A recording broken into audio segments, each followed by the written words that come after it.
Hi guys, so we are at page 374 of Trail Guide to the Body.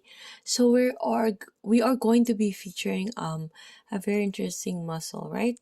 A lot of people didn't really care about this muscle, and it's called plantaris. Okay, so it is no mere coincidence that the plantaris of the leg bears a marked resemblance to the palmaris longus. Okay, so again, the palmaris longus, um, most often, not a lot of people have, right? So you can see my palmaris longus. So I do have a palmaris longus.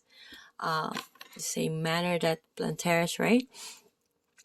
So in the forearm, so the two muscles have short bellies, followed by long tendons. So limited capabilities and are as absent in nearly 10% of the population. So the plantaris has a short muscle belly, but the longest tendon in the body.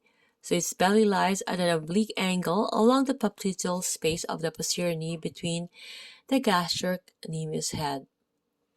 So its tendon extends down the length of the leg and it attaches to the calcaneus.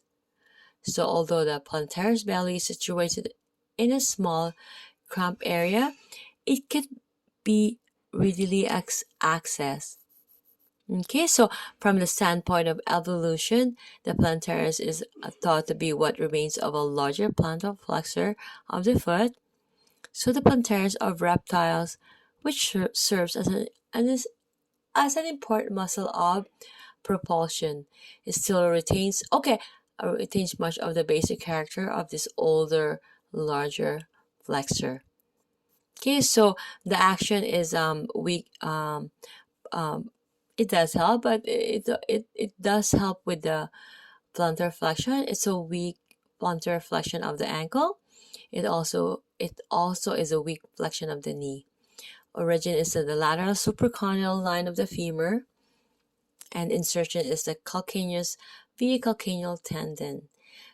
Nerve innervation is tibial L4, L5, and S1 and S2. As you can see here, this is the plantaris, and as you can see, the tendon of the plantaris. And here is the posterior view of the right leg. As you can see here, the therapist is trying to palpate in the posterior view of the right knee, the plantaris. Here's the head of the fibula, which is deep. Here's the plantaris tendon, which is deep to gastrocnemius, and these two are the gastrocnemius. So having your partner in a prone with the knee flex, you're going to locate the head of the fibula. So move your thumb medial into the popliteal space between the gastrocnemius heads. So you're sliding your thumb a little more proximally in the popliteal space, with position it off the gastrocnemius heads, okay? So with your thumb between the gastrocnemius heads, you're going to slowly sink into the tissue of the posterior knee. Explore for an inch wide belly that runs at an oblique angle from lateral to medial. So when you believe you have located the plantaris, outline its shape by strumming your thumbs across its belly. So again, guys, you need to be making sure that you're on the proper landmarking. So you're going to ask yourself these questions. Are you medial and proximal to the head of the fibula?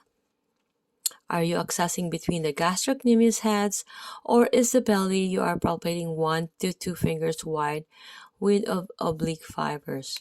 Okay, so I'll see you guys on page 375.